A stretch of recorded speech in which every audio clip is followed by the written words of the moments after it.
Hello, my name is Maurice Gran. I'm one of the co-writers of Goodnight Sweetheart. And my name is Laurence Marks, and I'm the other. Welcome to our front room. As you can see, we had the decorators in recently. We're rather happy with the way it's turned out. They're coming back to finish it in about a fortnight, aren't they? Yes, going to paint it all white.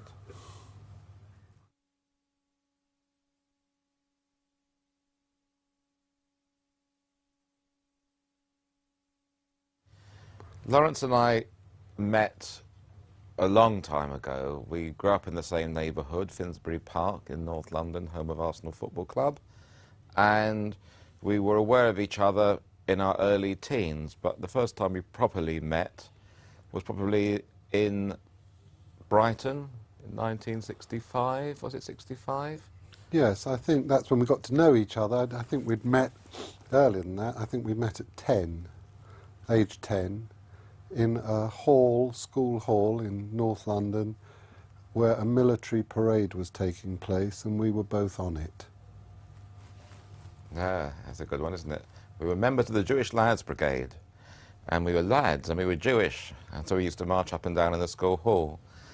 I wasn't aware of Maurice then. I mean, he was in the same platoon, and we were being... I was undercover, you see, so he didn't know I was there. I was a spy. And being a little bit older than Maurice, of course, our paths never really crossed. We never went to the same schools ever. And it was, as Maurice rightly says, in 1965 that we both went on holiday. Or maybe it was 64. It was 65, and we both went to Brighton, Saltdean, Butlins. It's a coincidence. I was there with with my friend, Laurence was there with his crowd, and we sort of hooked up.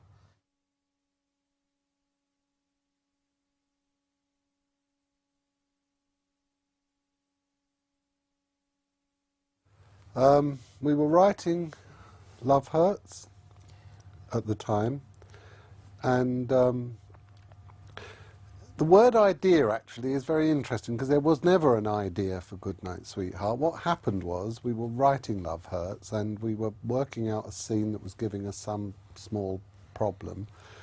A scene set in the East End of London, probably somewhere along Whitechapel Road. In fact, we had discussed that the two characters in Love Hurts would meet and go over to Bloom's, which was a kosher restaurant then in Whitechapel Road, since being closed down. And we were trying to work out this scene, and I said, for some reason, in a moment of distraction to Maurice, that, do you know that if we actually went backwards from this scene, I mean, geographically backwards, there are certain streets in this area that are locked in 1940, haven't changed a bit since 1940. And I recall Maurice, without looking up, saying, I think you've just created our next series. That's as I recall it. Uncanny, isn't it?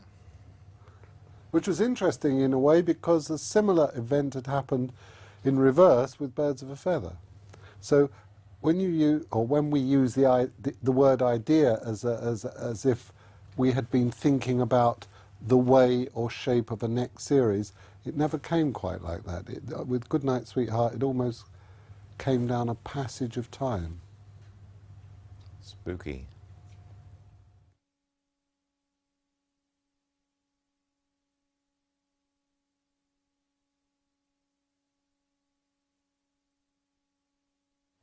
When we wrote Goodnight Sweetheart, that was about 10 or 12 years ago, and it was a lot easier to get a TV show on television then than it is now. We had a very good relationship with the BBC. They were looking forward to our next comedy because Birds of a Feather was really a big hit.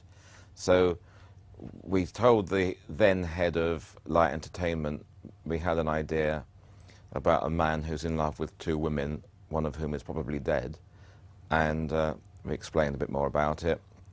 And he said something like, I don't understand what you're talking about. I'm sure you'll make it funny. Go away and do it. So we went away and did it. And I think it probably took about 6 months from having the idea and writing the first script and getting that approved, and then we wrote the remainder, didn't we? It wasn't a very long process, was it? Really? I think the first series took about... a year? I'd have thought less than that. Well, I'm thinking about from the first idea to actually getting it onto television. Probably a year. Whereas now, you have an idea, you smuggle it into the BBC, it goes through the committee of 1,000, and 12 years later they say to you, what was that idea again? So it's not quite as quick as it used to be. We didn't know Nicholas Lyndhurst. We only knew, of course, his Rodney in Only Fools and Horses. Was he Rodney? And he was, I think he was, or Adele. He was one of the two in Only Fools and Horses. Never knew that. Had seen him in Butterflies. Had seen him perform. He was good. We also had seen him on the stage, which was interesting too. But nonetheless, because we knew the character we wanted to create had to be very sympathetic. After all, we were writing a comedy series about adultery.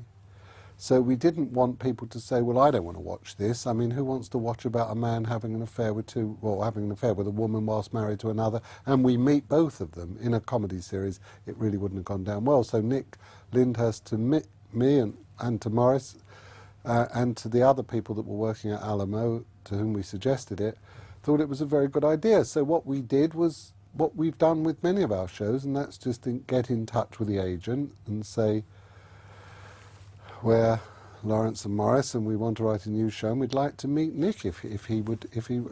We were a little bit lucky because, having made that first approach, we happened to be sitting on the same table as Nicholas Lyndhurst's agent at the evening we won the BAFTA Writers' Award, and she was on our table with one of her clients. I think it was Alan Bates.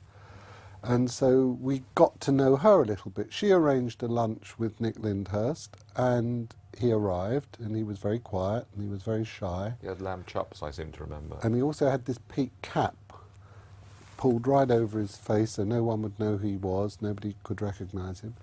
And we explained to him, as Maurice has explained, we explained to the head of BBC Comedy, this bizarre idea of a man who walks through a time portal into the Blitz, meets the barmaid, falls in love, and then conducts a dual relationship. And he was very taken with the idea, and he said, as I recall, if I like the first script, yes, I'm up for it. In those days, I make it sound like 50 years ago, but the BBC worked in a way that if you went in with a project by Laurence and Maurice and with Nick Lyndhurst in the lead, they weren't really too concerned what it was about, in truth, because they thought you've got all the components of a hit show, and so it turned out.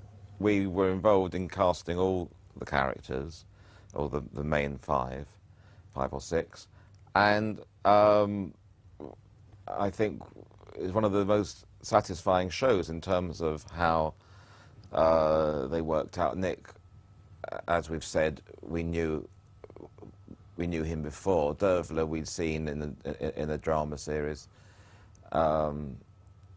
The others we'd seen in various things, often playing very different characters. Both Vic and Chris had played. Vic had played a journalist, hadn't he? And Chris had played a sleazy accountant in Love Hurts, so quite different to the sort of character he plays. Yeah, we were really, really delighted with them. And in fact, even the small parts, all the way through. One thing I noticed was that when we did Love Hurts, extras or non-speaking actors were more prepared to have the haircut. When we did Sean and Harvey Moon in the early 80s, they had a lot more trouble getting people to cut their hair off to be in a period piece. I also think we shouldn't underestimate the contribution of John Bartlett, the producer, because when Maurice and I were not there during this casting period, or planning period, or set design period, because of course we were writing other shows at the time, John Bartlett was a tower, and he really took it on as his show as much as it was ours. It was a great team all the way through. Sounds a bit American, that, but it's true.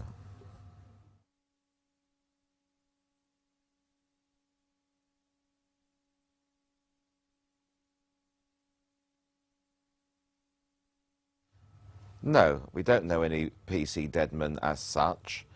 If you look at the Metropolitan Police's clear-up rate, I imagine there's quite a few of them in reality, as is about 8%. But I think that when you create a character's name, there is a group of people that do name checks, so you won't embarrass a PC Oh, there Deadman can't be a real one, that's right. that would be in the current Met. So we presume that there isn't a real PC Deadman, and the PC Deadman of our imagination came about how? I think probably we knew that the only men that would be in the neighbourhood at that time were people that were not called up to join the armed services. My father was a policeman during the war, and I suppose I must have unconsciously been thinking that in the East End of London at that time would have been policemen that weren't called up either by choice or by age or by illness. And Deadman seemed a really interesting character because here was a man who was back in London with his wife, we presume. I think we later learned he was. She was very friendly, though, towards... Hands-on, I think. Very hands-on with Canadian airmen. I think that, you know, having a policeman there really kind of gave it an authority. No one would pull one over on Deadman. It was just that Deadman couldn't see if anybody was. But And it became very easy to write for. We've always had a soft spot for twits, you know, because when you're writing comedy, it's always good to have a twit up your sleeve. Yeah. But I don't think he was that stupid. Oh, I just think he was very slow. I think it's what they used to call in school. We did a slow child. We did one episode. I don't think we wrote it in a later series where he got hit on the head by a piece of shrapnel and became really clever for an episode. That was quite funny. Then he got hit on the head again and went stupid again. It was a very old gag. But I suppose they don't make policemen like PC Deadman anymore. Oh.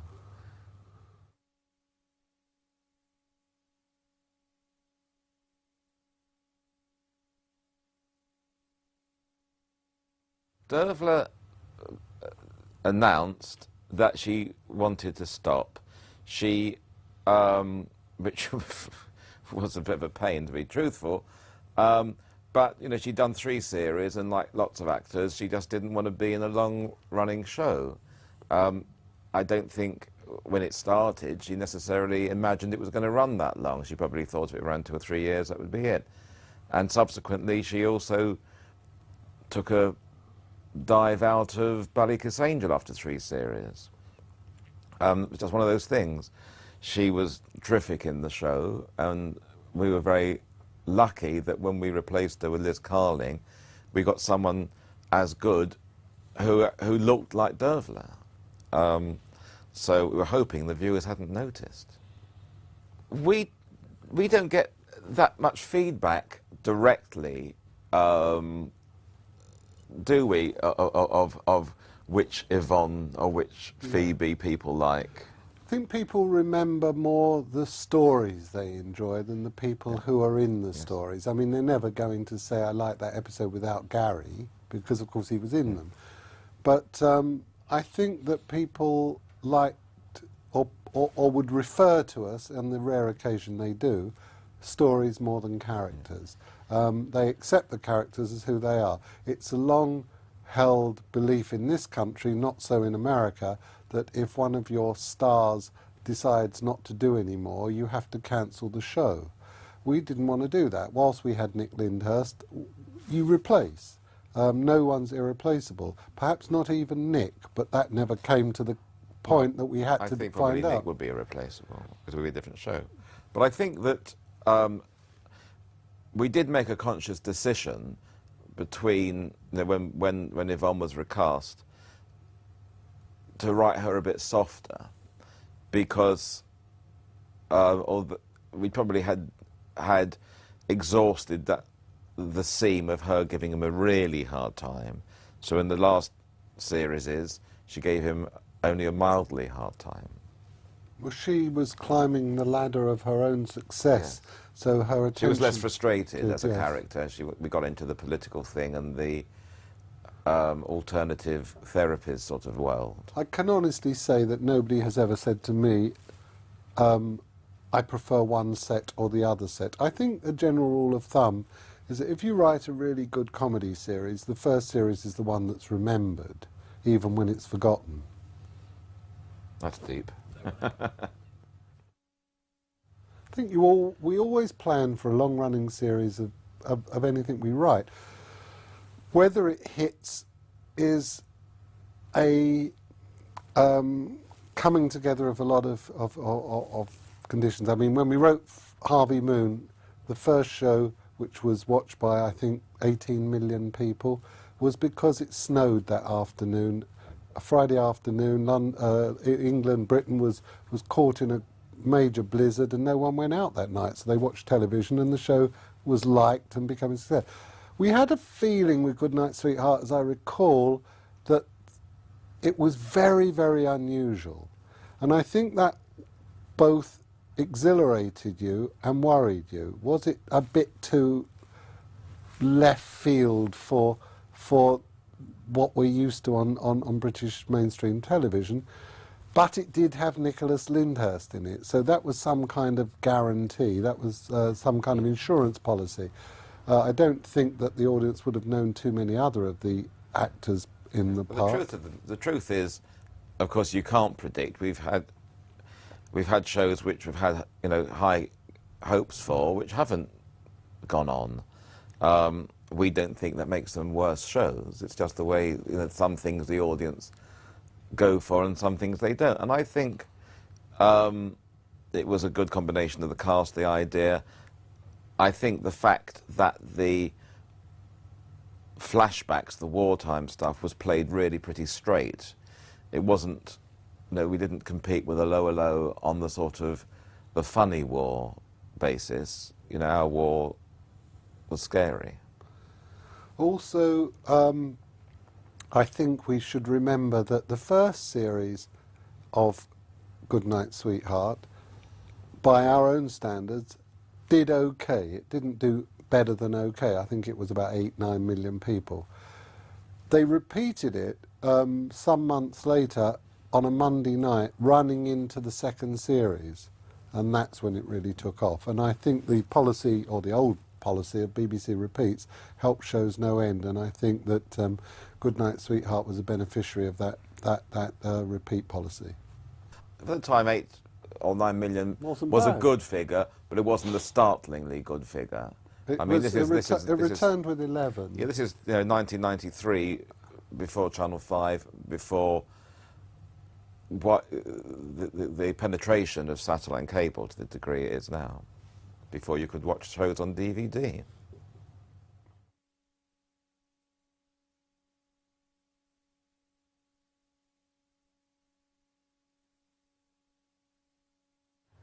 Well, Laurence and I both went to a writers' group that we sort of stumbled on. This is ages ago, so 30 years ago.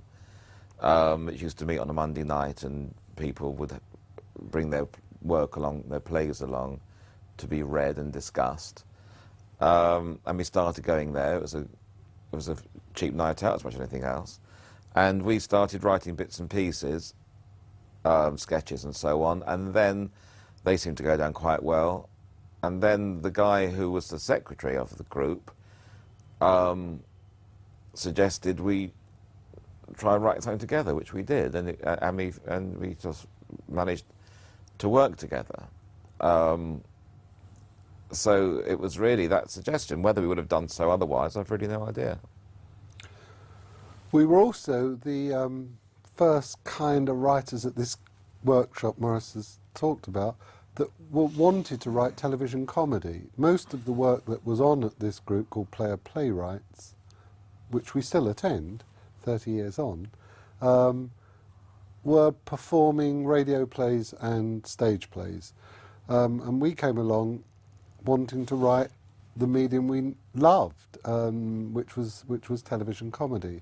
So it was rather new for them too, but we certainly learned our craft there, more so than anywhere else that we've ever been since. We learned through members of the audience what drama was really all about, and I don't think you can write comedy until you've understood drama properly. One of the best things new writers can do is to find a writers group. If you live in and people who live in a city, there's bound to be a writers group, or students at colleges.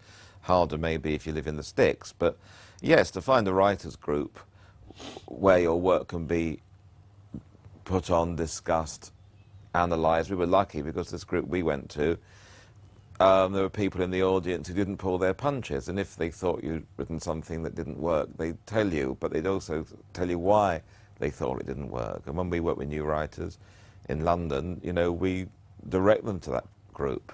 There's a lot more university courses now for writers who want to become us, I suppose. I mean, if comedy is their field. And so there seems to be now in this year, this time, very, very many more places for new writers to learn their craft than there ever was when we started. We were just lucky. We stumbled upon this place that seemed to be just the right place at the right time with the right people in the audience. Great drama critics, I mean proper drama critics, people that would have been your teachers had you gone to some university to do a creative writing course. But they were better than creative writing. They knew their drama inside out. And yes, of course you must. And another thing we learned along the road was you have to hear your work. What's written on the page is never the same as how it sounds. And until you hear your work read out loud, can you hear the rhythm? Can you hear whether there are too many words, not enough visual interpretations in the script or visual direction? And it's a very good practice for, I would recommend strongly for anybody that wanted to write comedy, to go, or even get their friends round and say, right, you're playing this character, you're playing that character, let's just read it and hear it. And we got that early, so that was a good stroke of luck for us. We write in this room, as you can see, it's being redecorated at the moment, because I find Maurice's idea of brown wooden panelling a bit too Victorian for my taste. And we have a sort of series of very pretty little Filipino girls who come in and take things down for us. What a terrible gag that was. We work on a computer. We work in the same room. We argue all day long, and then sort of write something down, and we spend probably more than half the time that a script takes is spent thrashing out the story and all the details and who does what, and he wouldn't do that and she wouldn't do that and don't be so stupid and bloody idiot idea, and then we sort of, from that we get a sort of outcome, and that's the script. We've always written together, we've always argued. There have been writers on Goodnight Sweetheart who do work in separate rooms. I mean, I think of two writers that wrote some excellent episodes of Goodnight Sweetheart, Gary Lawson and John Phelps, who, in our experience of their working procedure, have been in different rooms. But that's not the way Maurice and I want to do it, because it's so much more fun being together. I mean, and you've also got some kind of gauge of whether what you've said is funny or whether an idea works or doesn't work. Maurice mentions we sit and argue all day, and many people laugh that off as being a flip comment, but that's in fact what we do. Without that sort of abrasion, that rubbing up against each other, metaphorically, of course, can we reach an idea? And when Maurice did say, as I mentioned earlier, I think you've just created our next idea, he saw something that I would not have seen had I worked on my own. Goodnight Sweetheart would not have been born had we not worked in the same room. So it's good to have ideas bouncing off each other, because where'd you bounce them if not off each other? I mean, against a wall, and if it doesn't come back, what do you do? You know. Get a new wall. We are getting new walls. In fact, we're waiting for this Filipino down. girl to come in and take these down. As you were.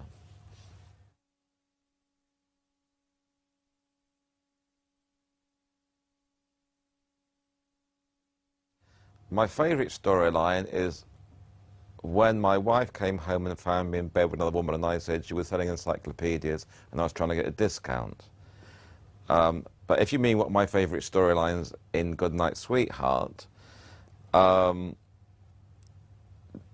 series 1, which I suppose we should limit ourselves to for the moment, because otherwise customers will get very cross, I suppose to be boring about it, I think episode 1, although the first scene goes on a bit, really is a very good first episode, and I'm very fond of episode 1 because that's what sold the idea to the BBC.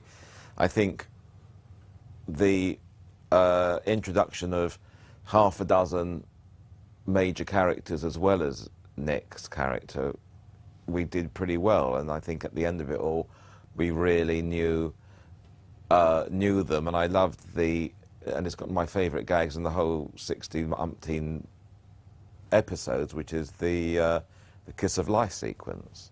I'm very partial to that.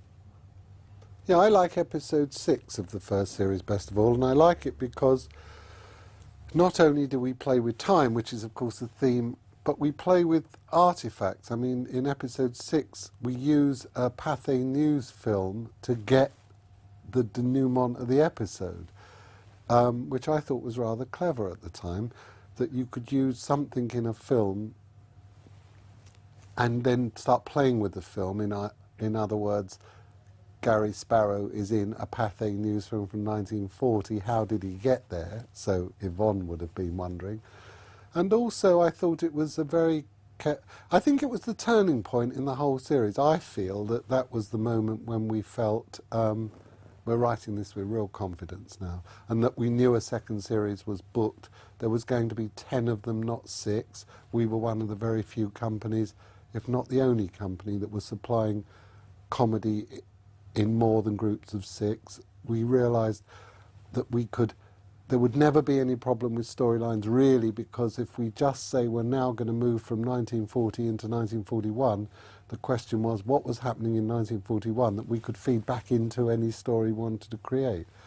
So 6 really was a kick-off point. I understand Maurice when he says number 1, because writing a first episode is the hardest thing in the world. I mean, any number of dramas that you see on television that's lauded and applauded is far easier to write than the first half hour of a comedy.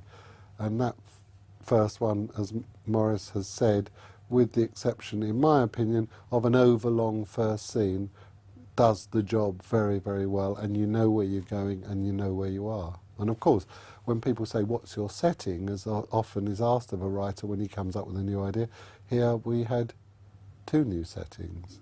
You know, we were able to say there isn't a setting, there are 2 settings.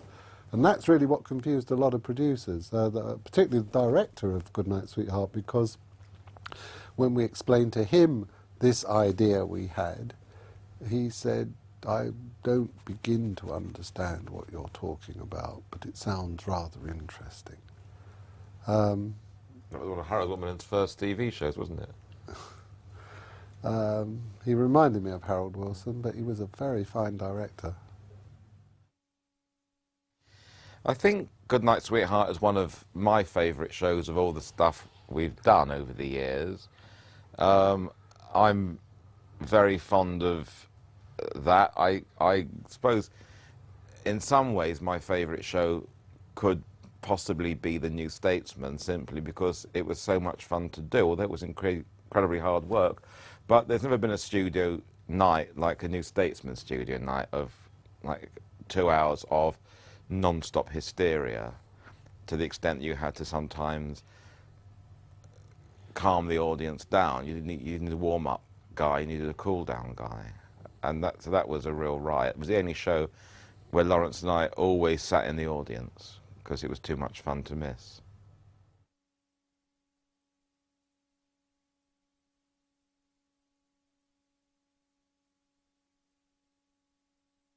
The writers that most influenced us, at the top of the league, has to be Dick Clement and Ian La Frenais, who wrote Porridge and The Likely Lads and now Vie des Aim Pet.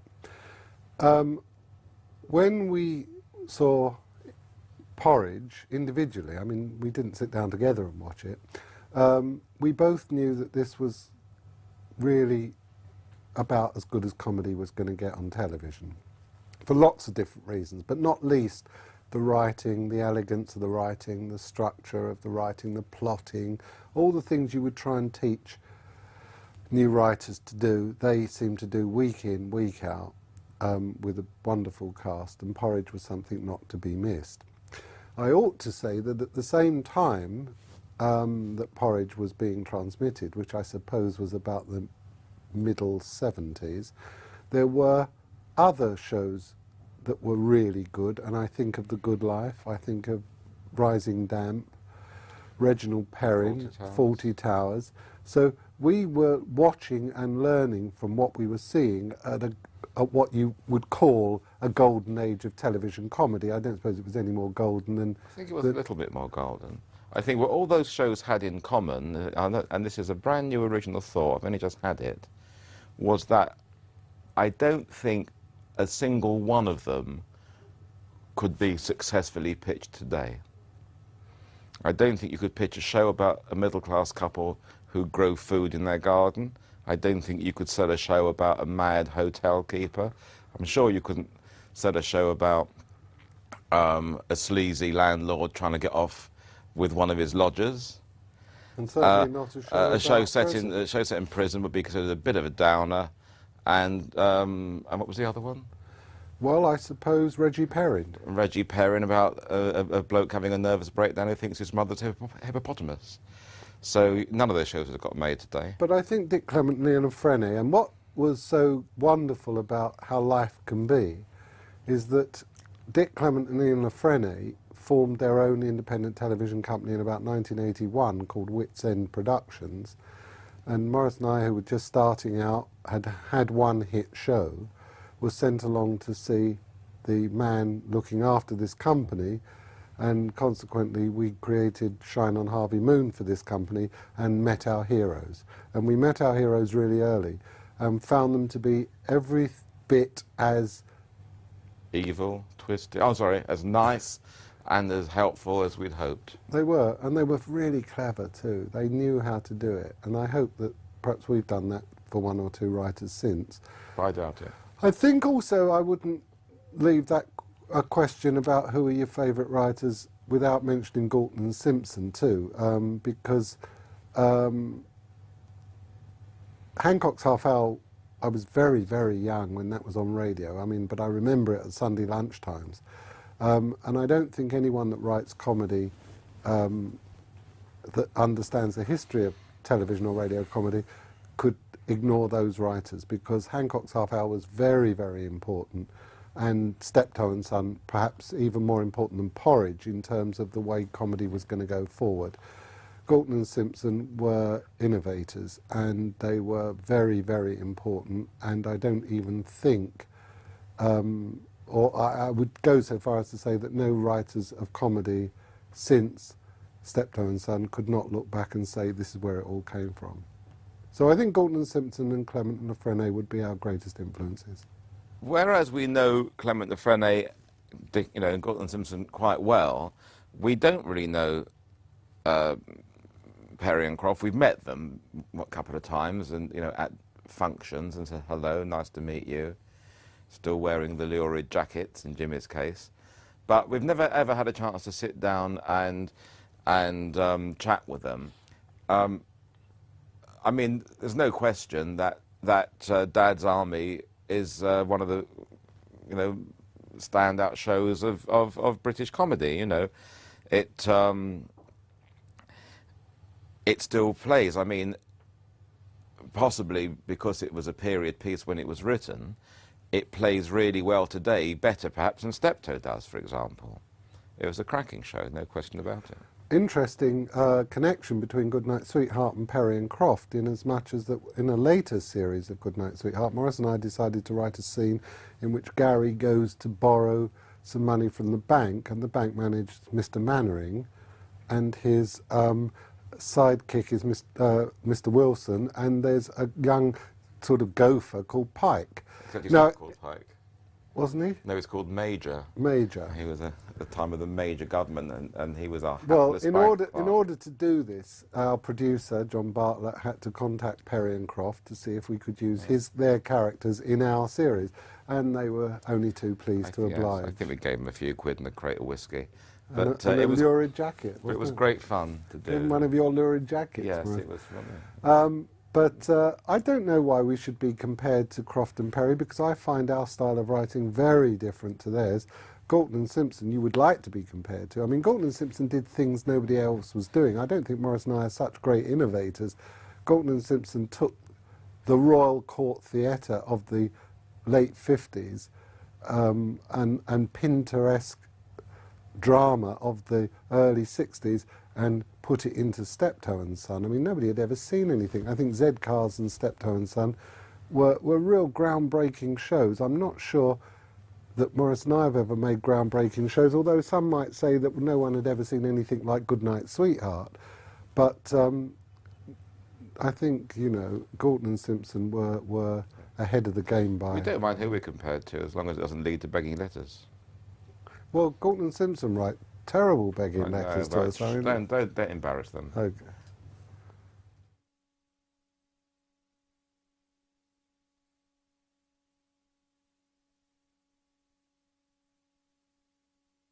Well, I would choose, if I could travel back in time, to go to Berlin in the late 20s and very early 30s. I think that the time of Bertolt Brecht and Lotte Lenya and that period, I think it would be absolutely fantastic. Everything was happening. It was like a cauldron of excitement. So you get a damn good thrashing from the passing brown shirt, but it's worth it to go to the cabaret, isn't it, Laurence? Well, I don't know. Gary Sparrow risked going back to the Blitz where there were bombs dropping. He could have been killed equally. I think we have the great good fortune, those of us born just after the Second World War, to have lived in one of the sort of best periods of time. So when I thought a lot about this question, and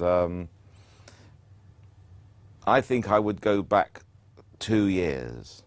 So instead of, if I could have been, I was born in 1949, so I was about 13 when the Beatles came out, and about 14 or 15 when you could buy Purple Hearts and Dance All Night, and I wasn't allowed to. So if I'd been like 2 or 3 years older, I would have just been right for a whole swinging London, King's Road, could have got off with Marianne Faithfull. I was just 2 years too young for like a whole fantastic stuff. And I was just right, you see. You know, and So yeah, but you were really in Berlin. You're just wasting your time in Berlin. Well, having come back from Berlin, having survived the beating Yeah. from the brown shirts when I came out of clubs like Sally Bowles was singing in, I'd swap forward to the 60s. But I did live through the 60s, that very important time. I was in the right place at the right time of the right decade of the century. Well, I suspect that Laurence was still a couple of years too long, because Alan McEwen, who was our third part of Alamo, our production company, who was about 4 years older than us, he just had it all and has a penicillin to prove it.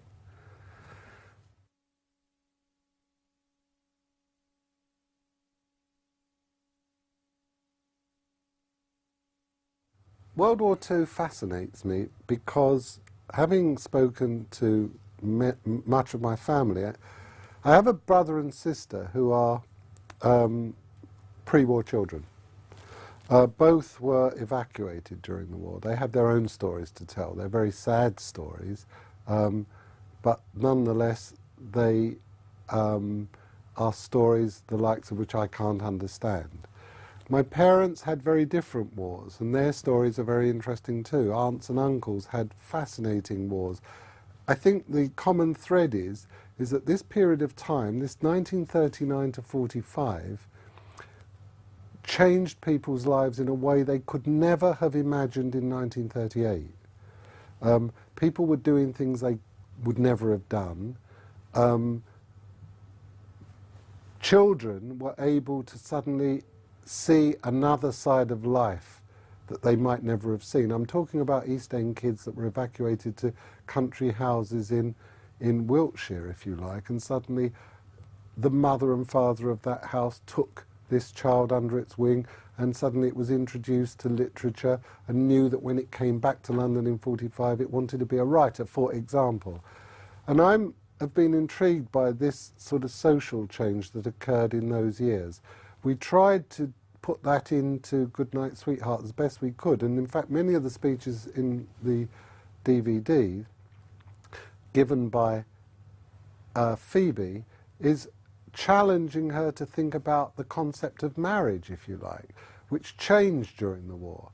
Many women had affairs during the war because there were few men around. I mean, all young men were not there until the Americans came over in about 43, 44. All you had were people like DEADMAN, and you weren't going to have an affair with somebody like DEADMAN, not least because his wife was at home too. So people's eyes were opened, and places were possible to go to that you would never have gone before, and books and papers and writing were possible to read, and things that you never heard before because that wasn't in your realm. Everything became possible, and I like decades or periods of time in history where the impossible becomes possible, and I think that, to a large extent, was what Goodnight Sweetheart was all about. I don't know if Maurice agrees with me, perhaps he doesn't. Well, I don't. I think what Laurence said was very interesting, and so what I have to say is so trivial and pathetic in comparison that it's hardly worth even using up the small amount of oxygen required. Or tape. Or tape. But I will say that I suppose any, young North London Jewish kid grew up more obsessed about the war than if you hadn't been Jewish. That's why I think it was something which is part of your culture, the whole question, because what was happening elsewhere? Because I realised at a fairly early age that if things had turned out differently, my parents would have been lampshades, and lampshades don't often have children, so I probably wouldn't have been born. So to that extent, I'm quite glad things turned out the way they did. Laurence is a tremendous one for putting an optimistic gloss on things, because he sees Berlin in the throes of depression and the rise of Hitler as a place for a night out, and the First and the Second World War, with all its massive destructions, as an opportunity to read newspapers otherwise denied you. Well, let me ask you the question. So I think if only he didn't hate Tony Blair so much, how much good could he do him? So, but when would you have wanted to live? Through boring times, the 50s? No, I'm just saying, I know America, now? No. I answered my question. I just wanted to be 16 in 1963 and not 13 in 1963. Not a lot to ask. But you were 16 in 1966. Yeah, it was different. It was all finished by then. No, not quite. Perhaps we ought to do a series, another Goodnight Sweetheart, a reprise of Goodnight Sweetheart, where he actually comes back into the 60s. No reprises. Okay.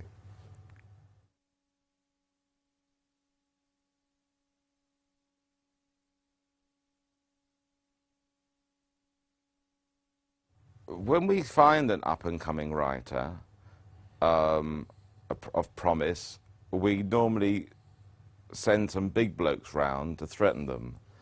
And so far it's been pretty lucky, because I can only think of a couple of writers who've actually persevered despite our threats, which is why there are so few good writers knocking around at the moment. I suppose the boy Gervais is quite promising. But there are some, speaking for myself, there are some shows in the last 2 or 3 years which I've really enjoyed, but they aren't necessarily situation comedies. I like Green Wing, I like League of Gentlemen, I like Black Books, but only Black Books really is sort of nearly a conventional sitcom. So there is good work being done, but it's much more hard to spot the writer, and to my shame, I know that Green Wing has got between 4 and 73 writers, but I don't know their names. I don't think writers sort of weave themselves into the sort of fabric of television like they used to. I mean, we mentioned earlier Galton and Simpson. If you said to people that never watched television comedy, Galton and Simpson, they'd know the names.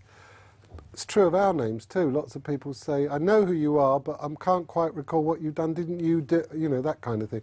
It doesn't happen anymore because... Didn't you kill my brother, they often say. We said we did write Didn't You Kill My Brother, but it only went for 1 series. I mean... So I don't think that writers today actually get... I mean, the speed of the credits as well. Yes. You're not going to get to... You're not going to get to see a writer's name that much. And if you're his mum and you freeze frame it. I also think, that because everything takes so long to do on television now, and because the fashion through a misreading of Fawlty Towers is that I will just do 2 series and stop, because John Cleese just did 2 series and stopped. I think John would have kept on if his marriage to his co-writer hadn't been breaking up at the time. So following on us, you know, Simon Nye, for example, is tremendous output and a really good writer. It's actually quite hard now to have that bigger career, because it all just takes so long to do.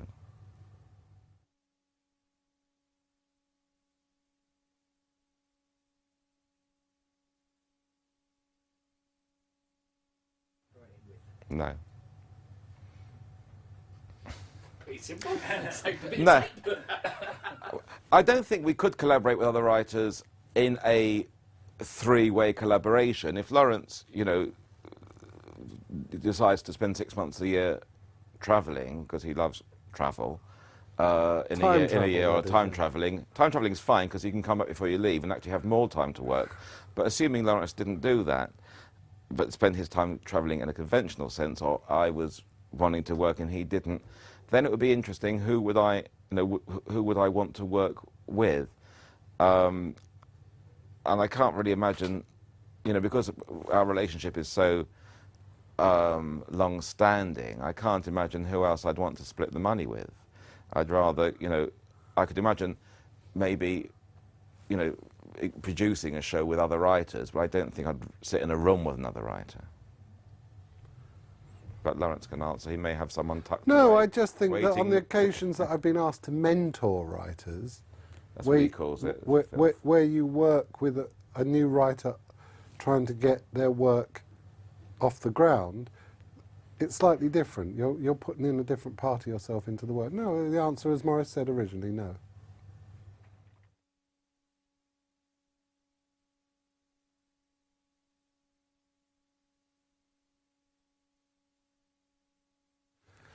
I think the reason Beatles music runs through our shows, and it doesn't really run through our shows, although Maurice will explain why it has been prominent in some of our shows. Well, because of when, you know, the age we are, the Beatles, you know, were very important to us. We were 13, 14 when that all started. Not as obviously crucial as had we been in Liverpool going to the Cavern Club, but they were just sort of part of our youth, and for me, you know, I sort of think now that they, you know, they were my long lost big brothers, because they did the things you wanted to do, you know, made music, got drunk, had birds, made money, lost it, made more money, had more birds, made more music. What more can you possibly ask?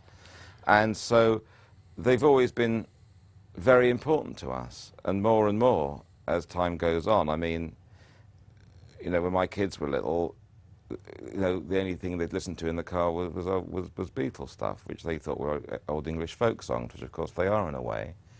So but the only time we really, so obviously in Goodnight Sweetheart, I don't think we set out to say that Gary would do Beatles songs. In fact, the first 2 songs he did in the pilot weren't. But as time went on, it just became the case. There were some great Beatles songs. There was Yesterday, which summed up the situation in one episode, and in the later series, when they'd all got stoned by accident on some drug that someone had brought back, they were all sitting under the stage during an air raid, singing I'm the Walrus. Yeah. Which again, it was just so ridiculous that we thought it was funny. Well, we did that because of the words. I mean, it was just funny seeing all these people singing cuckoo dressed in the gear of the time. So really, it was just very fruitful. But we'd done a big Beatles thing on a series called Get Back, where, because Get Back is a Beatles title, and it also was a good title for the series, we decided that every single episode would have a Beatles theme, would be a Beatles title, and every single character in the show would be a character from a Beatles song, which we cheated a bit because one character was from a Paul McCartney song, so sorry about that. But I think I recall Eleanor from Eleanor Rigby was played by Kate Winslet. So Kate Winslet was our Eleanor, and there was Bungalow Bill, wasn't there?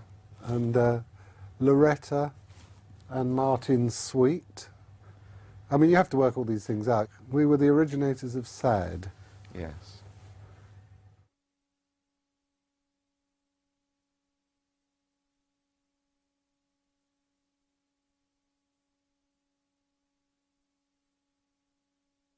I think one of the questions Maurice and I always debated was, if it has to end, when does it end? And VE night seemed to be a good time to end this saga, because that's when the real saga ended for many people. VE night for younger viewers was the end of the war in Europe. I'm sorry, I will spell that out. Victory in Europe night. What we didn't know, and I don't remember discussing it, was whether Gary would find himself or wanting to stay in 1945 or 1999. Well, I remember pretty clearly that when we knew, which we always sort of knew, that we would finish the show around the with an episode at the end of the Second World War. And Laurence and I, as people may know, didn't write all the shows after Series 1. We wrote about a quarter of the shows, and our team wrote the others. We knew, of course, we'd write the final episode of the lot. And we had to decide, when we were planning the last series, what would happen. Without giving too much away, there had to be a conclusion of some kind, and that conclusion had to involve deciding whether Gary stayed in the present or stayed in the past. We didn't think he could just go on having his cake and eating it. And once we decided, then we had to work out the story. And I think a lot of the things that were going on in the last series helped make the last story really interesting. You know, we'd introduced a lot of new thoughts. I think that at the end of a series, which is essentially a sort of romantic series, it's got to be sad as well as happy. It's got to be bittersweet. So whichever way it was going, one wife or another was going to have a nasty shock. But shall we save that for dot, as we say.